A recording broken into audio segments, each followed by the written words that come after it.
I'm Sally Lamont, just a person, a voter very interested in this subject. But I hear very often about the nutrition crisis in Northern Territory, NWA. Could you update us, please, on the crisis, if there is one, in Queensland as well as New South Wales?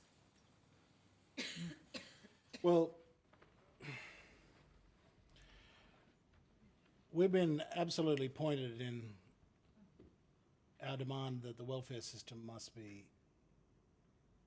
reformed, and our principal reform that we've called for is to require conditionality. Australia needed to move from unconditional welfare to conditional welfare. And in Cape York Peninsula, we said that some basic conditions should attach to the receipt of any social assistance. It was our diagnosis that the absence of conditionality was a great blemish on the design of the welfare system originally, and had visited great harm to our community over the past 4 decades. So some basic conditions were agreed to by the Howard government under Minister Mal Brough in 2007, and legislation was passed which attached 4 conditions to the receipt of any Commonwealth Government assistance to people residing in our communities. Firstly, you must send your children to school as a necessary condition of any government assistance. Secondly, your children should be free from abuse or neglect. And thirdly, you should abide by your housing tenancy obligations. And fourthly, you should abide by the laws of the community that you live in. It was our view, and it was patently obvious to us, that the welfare system was funding dysfunctional lifestyles. The Commonwealth Government was paying for people's drug habits. The Commonwealth Government was sending a cheque every Wednesday for people to just take to the pub. And that had to stop. This unconditional financing of dysfunction had to be reformed in some way. And the reform we succeeded in getting was one that attached obligations. And so in Cape York Peninsula, we now have a system where if there's any child who comes under a notice in relation to their neglect from food, malnutrition, if there is an orange light flashing in relation to the condition of a child, that they're not being looked after by their parents and they're not being fed, their parents are wasting their money, then the welfare reform system kicks in.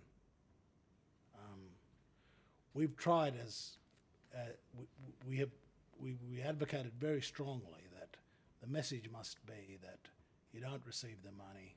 It's not your personal income. It's not a wage. This is social assistance, which comes with conditions. And so our Family Responsibilities Commission, established under the reforms introduced by Mal Brough, provides a mechanism for intervention. And the message is parents that don't take responsibility for their children will not have free control over their welfare income. The minute you do take responsibility and your children are looked after and you're not breaching the conditions, then there's no intervention. You're free to make your own choices. But you're not free to continue to receive money from society while neglecting the welfare of your children. That is the message of the reform we have in place. Over here, sir.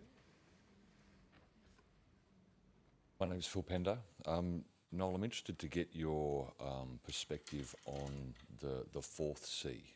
So my understanding is that the program CYAAA does class, club, culture.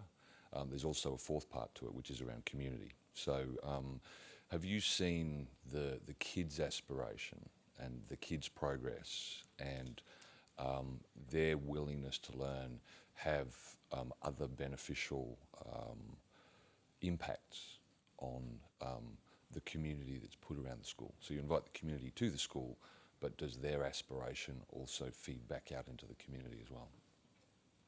Well, there's a number of programs around the community side, one of which is a case management system in relation to school attendance, working with the parents. We chase up every day children who are absent from school. So our people go and collect the rolls, and if kids are missing, they're down the street chasing the parents, chasing the kids, and reminding them of their obligations and directing them to any assistance that they might need because of a problem or something. So attendance is a strong focus. Not just attendance, lateness. We chase lateness as well. If you come at 9:30, we don't like that. We want you to be there in the class at 8:30. And so we chase lateness as well. But another program, which is a completely voluntary program, is a trust account, student education trust accounts, where parents put their money aside into trust accounts for children's educational expenses. Completely voluntary, no government subsidy, it's their own income that gets put into these accounts. And we've set up the account facilities and the trust structures to manage the money, to pay for uniforms, tuck shop, equipment, books, computers, and so on. I'll tell you that in the Cohen community where we first introduced it, we had 100% sign up. Every child from 0 to 18 had a trust account. We have over $1 million in the trust accounts today. An average of $1,500 sits in an account for a child at any one time, which pays for laptops, pays for... And this is why we couldn't understand the Kevin Rudd's laptop program. You know, if the parents of Aurukun can have $1,500 sitting in an account to co-contribute to a computer purchase, why is it that we have a 100% handout program for the rest of Australia? And particularly since our parents would have been prepared to pay for the upkeep of the computer and so on, the broadband access and so on. So we've had numerous kids purchase laptops through our Student Education Trust program. When we introduced it into Aurukun, before we introduced our academy, it was the swift take-up of the trust accounts that got me thinking that these people care about their kids. I have to admit, I was pessimistic about how we would go in Aurukun. The school had had a 30% attendance rate for a long, long time. And with all of the difficulties of that community, I thought we would have our work cut out for us at Aurukun. But when we introduced the Student Education Trust facilities and just saw these mothers signing up willingly, voluntarily, to these trust accounts for their kids, we knew then that there was a undercurrent of great love and anxiety on the part of these mothers for the future of their children. All we had to do was provide the means for them to give expression to it.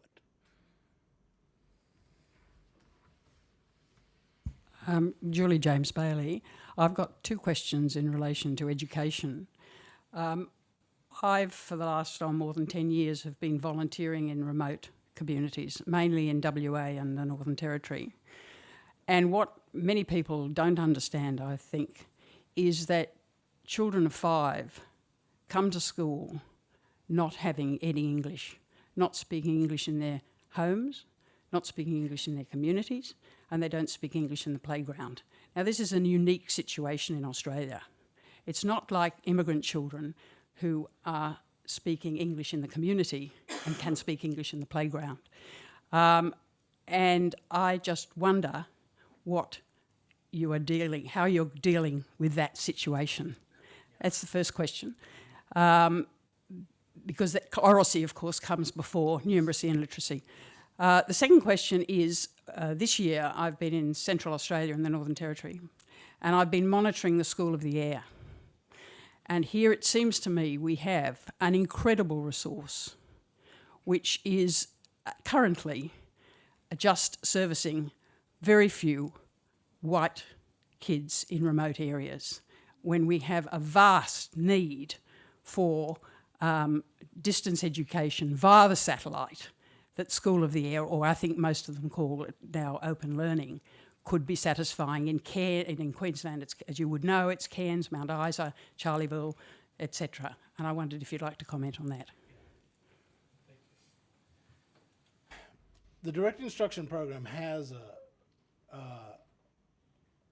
preliminary program called Spoken English for children who are coming from non-English speaking backgrounds to first get language skills before you could get them onto reading. And so in the case of Arukun, where Wikmunkan is a strong and vibrant first language, depending upon the testing of children, some of them will do the spoken English program first. So direct instruction has developed a whole lot of materials for,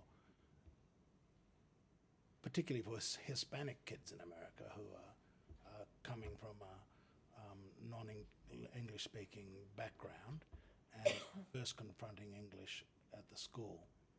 So there's a suite of programs available under DI to cover that very circumstance.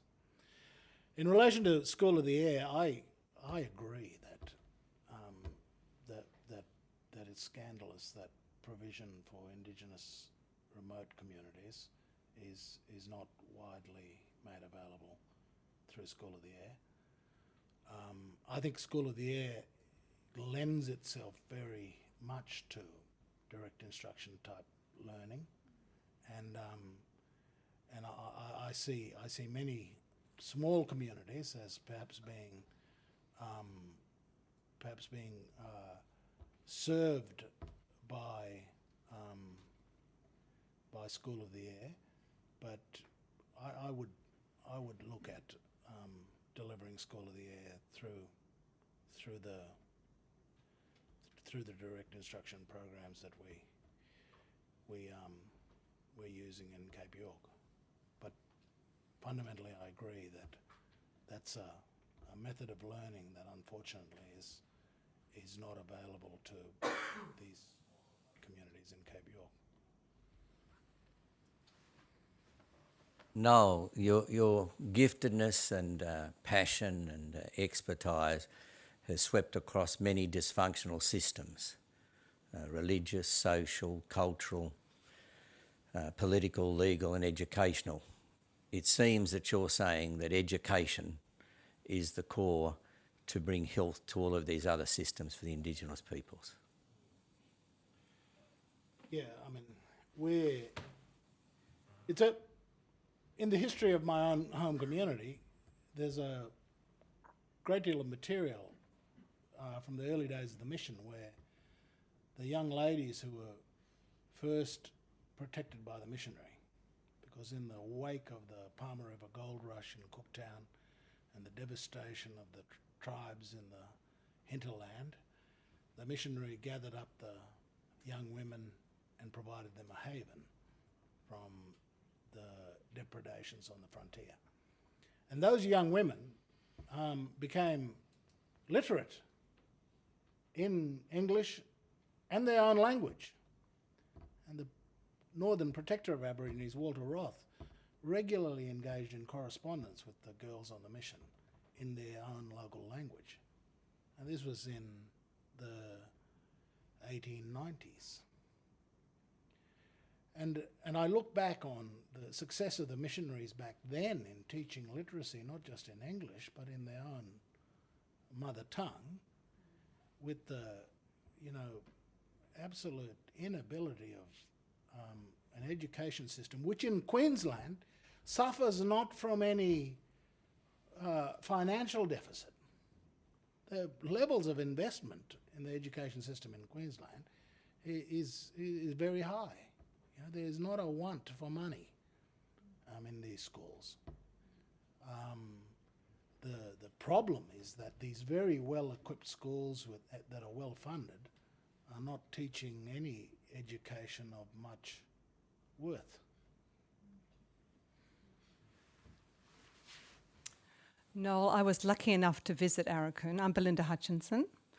And I visited with Cape York Institute and was extremely impressed by the program and how engaged the children were at the school. It was a wonderful thing to see. Very disciplined, very focused. But that was about, it must be almost 12 months ago. And I'm just interested to know how the program's going and whether you've had enough time to get any results through. I mean, obviously a lot of those children came from levels of English and math at the time, which was very, very low. So getting up to NAPLAN, you know, best levels or even mid-levels, I would think would take some time. But I just want to know whether you have any results coming through yet, which you can share with us. And also, just interested to know, is what the program I saw was around English and math. Does it go beyond just English and maths to the other key subjects? Thanks. In relation to the latter question, yes, in the later years, a lot of science and social studies and a whole lot of areas of knowledge are embedded in the program. And by the time you get up to year 4, year 5, the level of these programs are quite very sophisticated.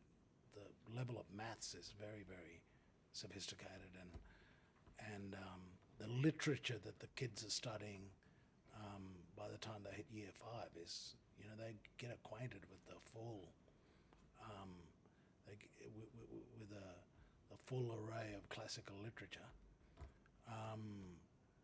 In relation to the progress we're making, one of the issues is that our best kids are going to be those kids who started with us in P and have done 1, 2, 3 with us. So we expect our best results to come with NAPLAN in about 2 years' time. But there's already indications of progress from the recent NAPLAN results. There's a testing regime that picks up much finer progress called DIBBLES, Dynamic Indicators in Basic Early Literacy Skills. And DIBBLES is a program that the school regularly administers the tests on a weekly basis and have done so over the last 2 years. And we had a doctoral student from the National Institute for Direct Instruction come out and analyse our DIBBLES data. And that data, which Belinda will send to you actually, is really exciting because in detecting the acquisition of all of the constituent skills you need to become literate, the kids at Aurukun, the top 30% of kids are progressing at double mainstream speed. So 30% of our kids are proceeding at an acceleration rate double mainstream. And the 50% of the kids are proceeding at above mainstream speed. Now they need to, as you know, because they're so far behind. But the gratifying thing is that, you know, the rate of acceleration is in fact occurring, and we're getting less results, of course, with the kids whom we're struggling to get to attend regularly. So the area that's still outstanding for us is that percentage of kids who are still not attending regularly. But those who are attending, we're, like I say, the top 30% of kids are tracking at double mainstream speed. No, Julie White, as always, thank you. It's always fascinating to hear what you're doing. Congratulations. I'm just curious to know that you mentioned earlier about the chaos and catastrophe of dealing with the Queensland Education Department, whether there is now some interest from the department as you're beginning to roll this out and the effect that it's obviously having in the schools that you're partnering with, but also whether as part of that monitoring, and if the department is involved in engaging it with you, whether you see an opportunity here for actually it going beyond just Indigenous young Australians, but also so many of our children who are missing out. Yeah. We had the Queensland Minister visit last year, very early on in the program, and he just visited another school, another Indigenous school, the day before he came to Arakoon. And he said to us, geez, this is a tale of two cities, you know, this extraordinary difference that he saw in Arakoon compared to this chaos that he'd seen at another school the day before, the lack of coherence in the school. So it's easy to convince ministers, it's not so easy to convince the bureaucrats. And so I'll just tell you a very little small story that kind of tells all the other stories. We had hoped to find a partner school in Cairns where we could establish direct instruction as not a complete school offering, but perhaps as a stream in the school, was our idea, so that our Indigenous people from the communities who were working in Cairns could continue to send their kids to a direct instruction program. And not only that, the staff of our organisations that were interested in sending their kids to a DI would have a facility in Cairns.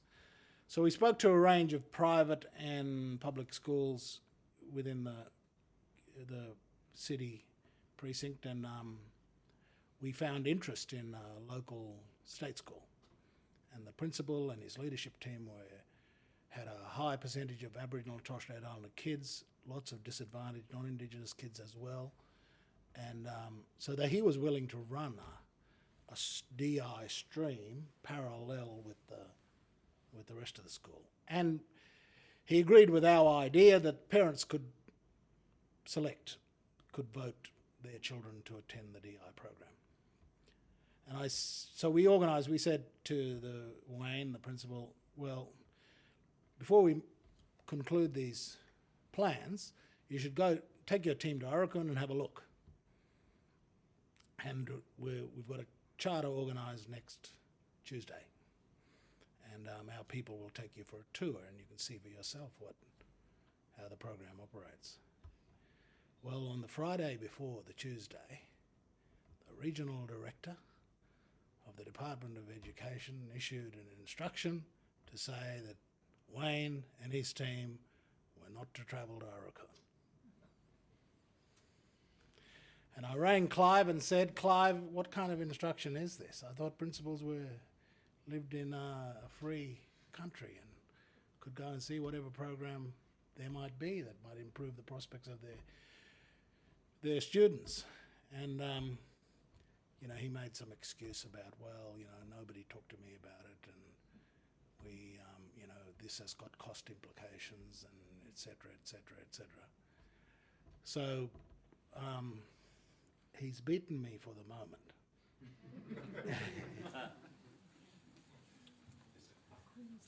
My name is Sinnott, David Sinnott. I was intrigued with your statement that if the children haven't learnt, the teacher hasn't taught, which sounds, to my mind, pretty good.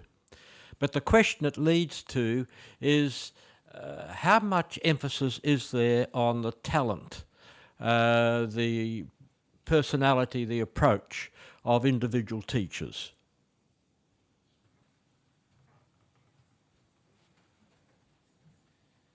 I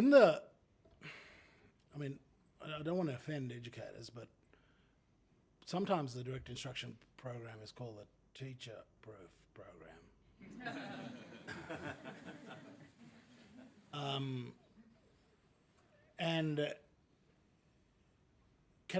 When we started, I thought, no, we're going to have to recruit really committed, really talented teachers from the private schools. And I'd have to go all out to partner with our mission friends in the Lutheran Church, Anglican Church, Catholic Church, and get their teachers to come and teach in our schools. I thought that was going to be necessary. Well, can I tell you, the biggest surprise I've got in the last 18 months has been we are making progress with your stock standard issue Queensland Ed teacher. It has set us back on our heels. That as long as the teacher is amenable to the program, we're finding that, they put a lot into the delivery of the program. We're finding good results with them, and that is against our intuition finding. That